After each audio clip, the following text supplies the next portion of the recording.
Bonjour à tous et bienvenue sur ce webinaire hebdomadaire visant à faire le point sur les positions et les conseils des banques sur le Forex, donc un webinaire présenté par professeurforex.com pour la salle de trading de DailyFX. Comme d'habitude, je vais vous demander de confirmer que vous avez le son et l'image en qualité correcte avant que je démarre le webinaire.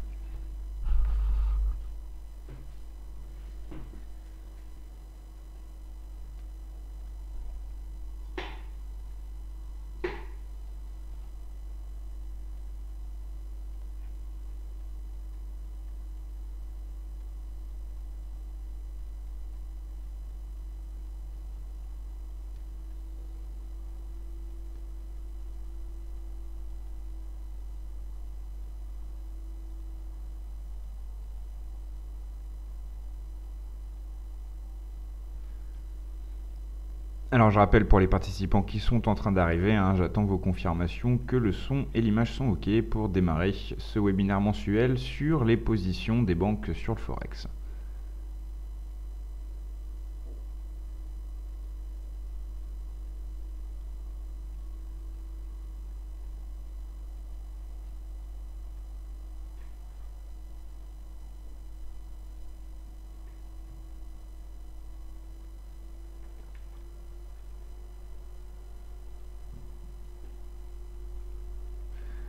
Ok, très bien, j'ai vos premières réponses, donc visiblement le son et l'image sont ok. Alors je vais d'abord rappeler le sujet de ce webinaire.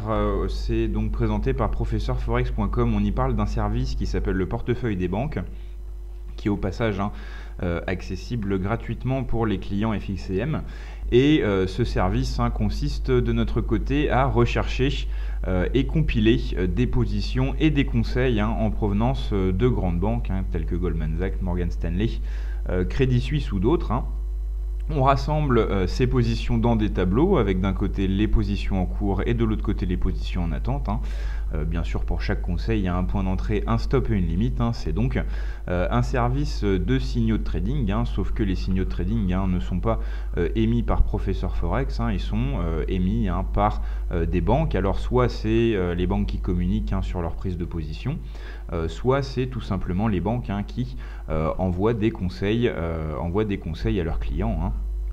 Toutes les banques le font. Alors ce qu'il faut savoir, c'est que c'est très rarement des conseils intraday, c'est plutôt un horizon de temps swing trading moyen terme, ce qui fait de ce service quelque chose qui se démarque par rapport aux services de signaux qui sont traditionnellement plutôt centrés sur l'intraday, voire sur le scalping. Alors maintenant, le déroulement de ce webinaire, donc chaque jour, on a des entrées et des sorties de position, des stops qui sont modifiés, des limites qui sont modifiées, tout ça c'est accessible à nos membres. Et ce qu'on fait le lundi après-midi sur la salle de trading de DailyFX, c'est qu'on fait une photographie, un instantané du portefeuille des banques dans son état du lundi après-midi, donc en passant en revue toutes les positions en cours et toutes les positions en attente, et on va aller plus en détail étudier les conseils les plus récents, à savoir les conseils qui ont été entrés dans le portefeuille après notre webinaire précédent, après lundi dernier. Voilà, donc on va commencer tout de suite avec les positions actuellement en cours. On voit qu'on a pas mal de nouvelles positions. Donc le dernier webinaire, il avait eu lieu le 30 mai, lundi dernier.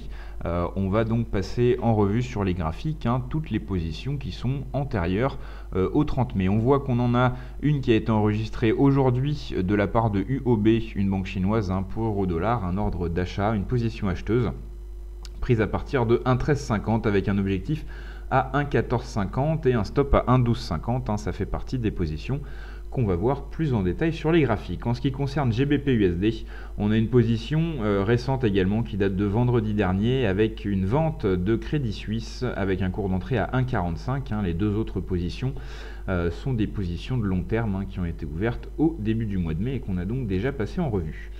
En ce qui concerne le dollar-yen, il n'y a plus qu'une position en portefeuille, une position qu'on a déjà eu le temps de passer en revue en détail, vu qu'elle date du 25 mai. Voilà pour la première partie des positions actuellement en cours. Donc pour résumer, une position acheteuse de la part de UOB sur euro-dollar enregistrée aujourd'hui, et une position vendeuse de la part de Crédit Suisse enregistrée vendredi sur le GBP/USD. Voilà ce qu'il y a de nouveau, hein, pour ces paires de devises majeures.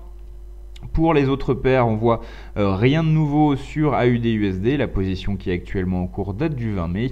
Le portefeuille est vide sur l'euro-yen, et sur USD/CAD, on a une nouvelle position également, hein, une position qui a été enregistrée aujourd'hui dans le portefeuille, une position acheteuse de la part de Deutsche Bank, hein, qui a été ouverte à 1,2950. On a donc dans les positions ouvertes, hein, dans les positions en cours, on a donc 3 positions à passer en revue: une position euro-dollar, une position GBP/USD et une position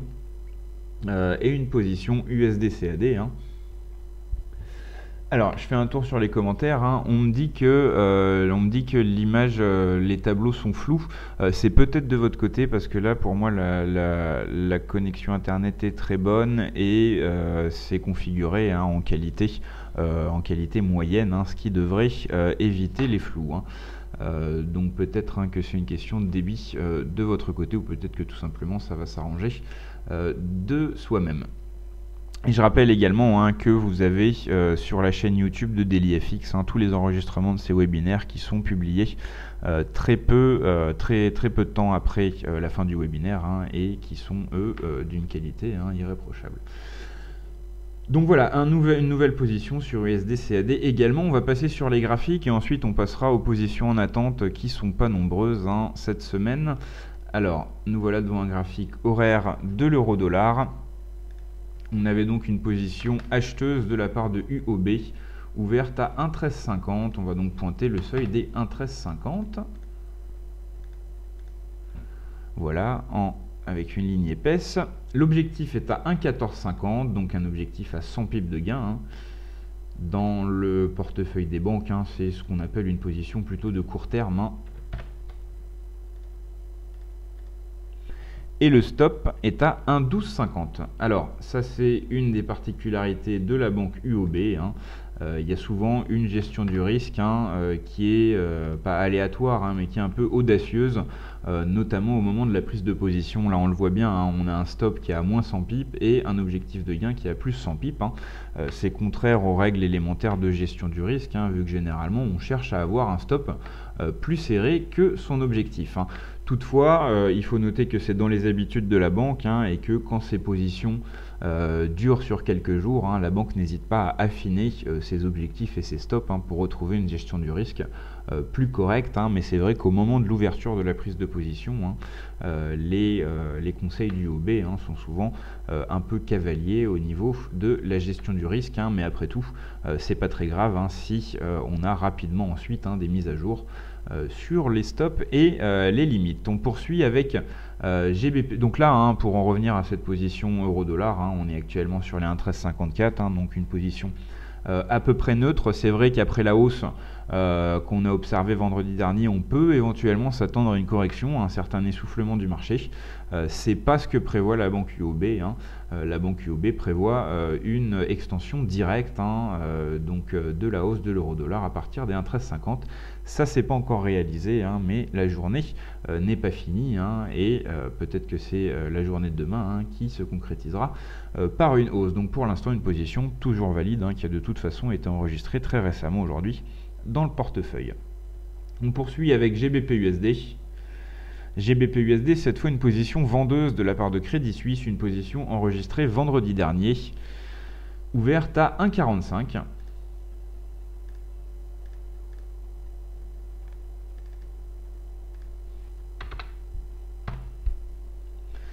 L'objectif est à 1,4305.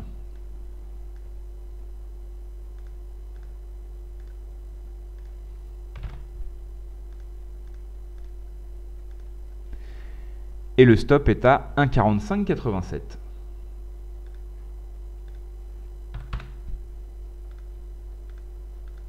Voilà, donc là, contrairement à la position précédente, hein, une gestion du risque, hein, qui respecte les règles élémentaires, hein, on voit que le stop est plus serré que la limite. On voit également que le stop se justifie aisément d'un point de vue graphique. On voit que la zone des 1,45, 80, 85, hein, elle a été importante plusieurs fois. On le voit ici, on le voit également ici, on le voit également ici, hein, donc plusieurs points de contact, hein, sur ce stop qui a été défini par Crédit Suisse, stop sur les 1,4587.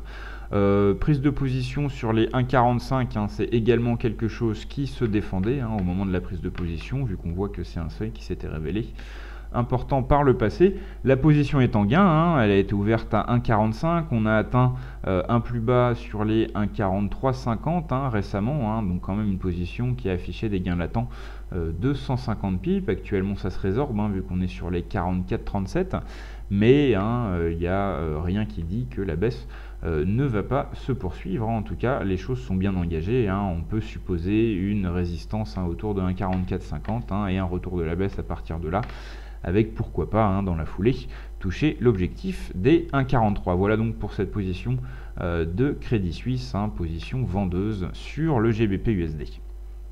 On continue et on termine avec les positions en cours avec la paire USD-CAD, une position acheteuse de la part de Deutsche Bank, une position acheteuse qui se déroule mal pour l'instant, qui est pour l'instant perdante. On est sur les 1,2868 et elle a été ouverte sur les 1,2950 aujourd'hui. Mauvais timing.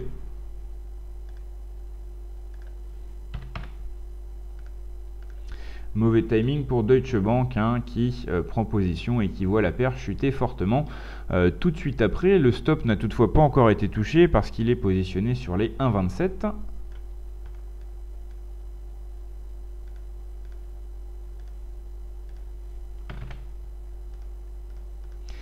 Et l'objectif est sur les 1,35.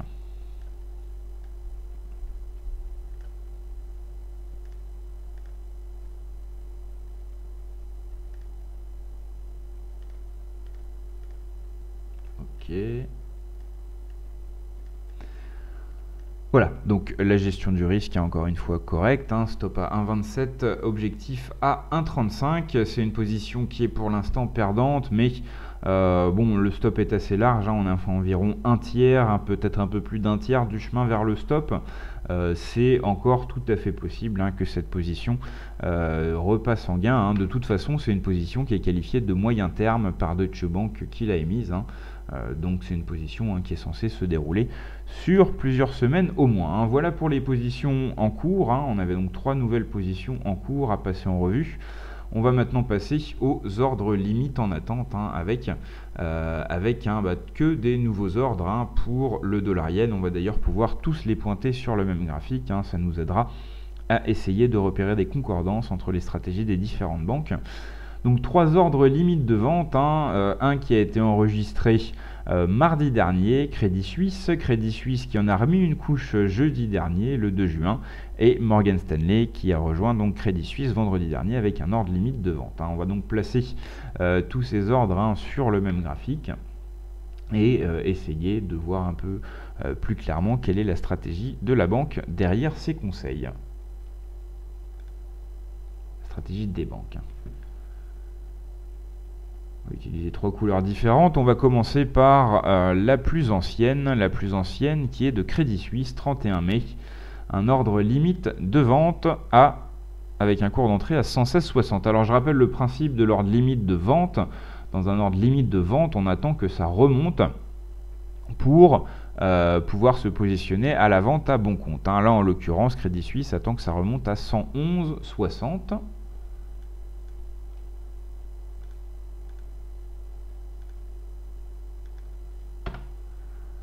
Laisser en gris pour Crédit Suisse, 111,60 le cours d'entrée.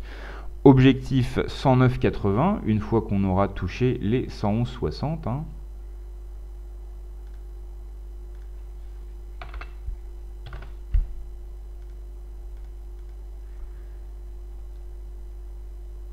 Et le stop est à 111,95.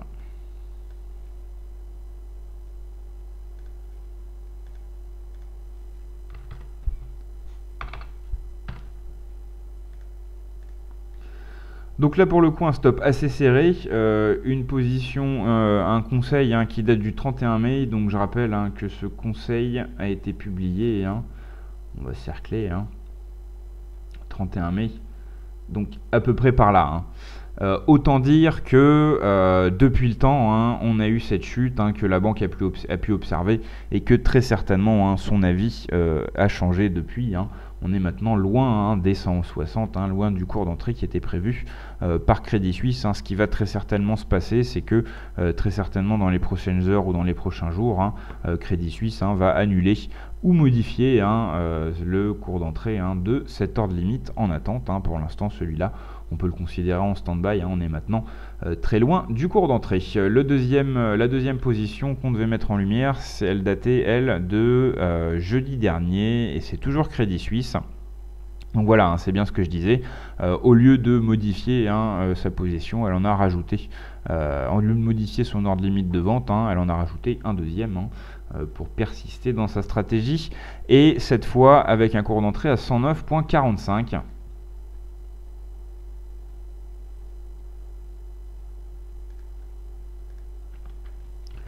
On va changer de couleur.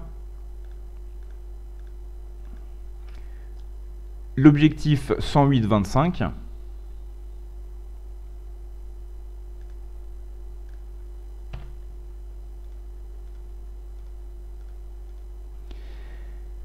Et le stop 110.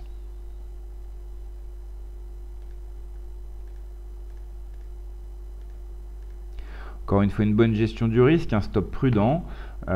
Et cette position, elle a été, enfin ce conseil a été émis le 2 juin, donc par là. Et encore une fois, pas de chance pour la banque, après l'émission de son conseil, on a une vague de baisse qui nous éloigne encore de son cours d'entrée. Donc là, on voit on voit la stratégie qui se dessine derrière la banque. La banque, elle se dit que effectivement, on est sur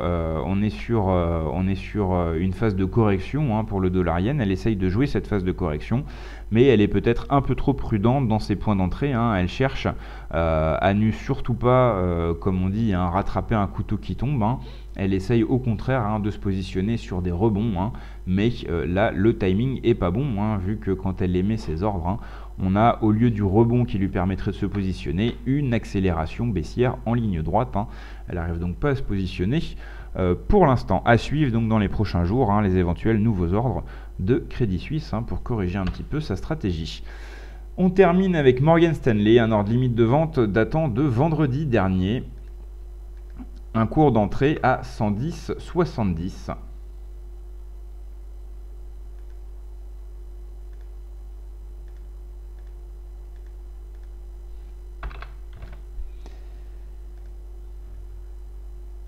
Un objectif à 105.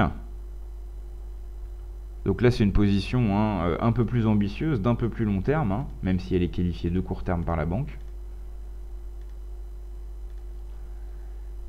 Et le stop est à 111,60, pardon, donc le même point que le premier ordre de Crédit Suisse. Alors ça, c'est un point particulièrement intéressant quand on a deux banques ou plus qui sont d'accord sur le même seuil, qui soit stop, limite ou cours d'entrée. C'est quelque chose qui doit attirer votre attention, parce qu'il y a peut-être des raisons tangibles qui rendent ce seuil important pour différentes banques. Donc voilà, voilà en vert donc la position de Morgan Stanley. On attend que ça remonte à 110,70 et à ce moment-là, on se positionne avec pour objectif les 105 avec un stop serré à 111,60. Voilà la stratégie de Morgan Stanley sur le dollar-yen. On a maintenant terminé de passer en revue tout ce qu'il y a de nouveau dans le portefeuille des banques en ce début de semaine du 6 mai. Je vais simplement rappeler quelques petites choses, à savoir déjà premièrement que ce webinaire a lieu tous les lundis à 16h. Donc je vous invite à venir faire le point avec moi sur les positions des banques tous les lundis après-midi sur la salle de trading de DailyFX. Deuxièmement, l'enregistrement de ce webinaire est publié peu après qu'il soit terminé sur la chaîne YouTube de DailyFX. Ça vous permet de pouvoir y revenir si vous voulez regarder plus en détail les positions des banques, notamment sur les positions les positions plus anciennes qu'on ne met pas en lumière sur le graphique. Ensuite, également au sujet du portefeuille des banques, vous avez en fin de matinée le lundi un article qui est publié sur DailyFX également, cette fois un article donc écrit, pas une vidéo, qui fait aussi le point sur les premières positions du début de semaine dans le portefeuille des banques. Et enfin, je vous rappelle que les nouvelles ouvertures de compte FXCM bénéficient d'un abonnement d'1 an gratuitement pour le portefeuille des banques PFX Premium et également pour notre formation en 12 heures de vidéo. Donc ça, c'est quelque chose qui est offert par FXCM à ses clients. Qui ouvre un compte à partir de 2000 €. En ce qui concerne les offres d'essai, vous pouvez également tout simplement tester gratuitement pendant 7 jours et sans carte bancaire l'espace membre du portefeuille des banques, notamment pour aller fouiller dans l'historique des performances, pour aller voir comment tout ceci est présenté, le nombre de mises à jour, etc. Vous avez la possibilité avec une simple adresse email de vous inscrire depuis professeurforex.com à une offre d'essai de 7 jours pour ce portefeuille des banques. Voilà, je vous souhaite maintenant... alors on me demande si on a déjà un compte FXCM, est-ce qu'on peut bénéficier de l'abonnement gratuit d'1 an. Tout ceci se voit directement avec votre conseiller FXCM que je vous invite donc à contacter personnellement.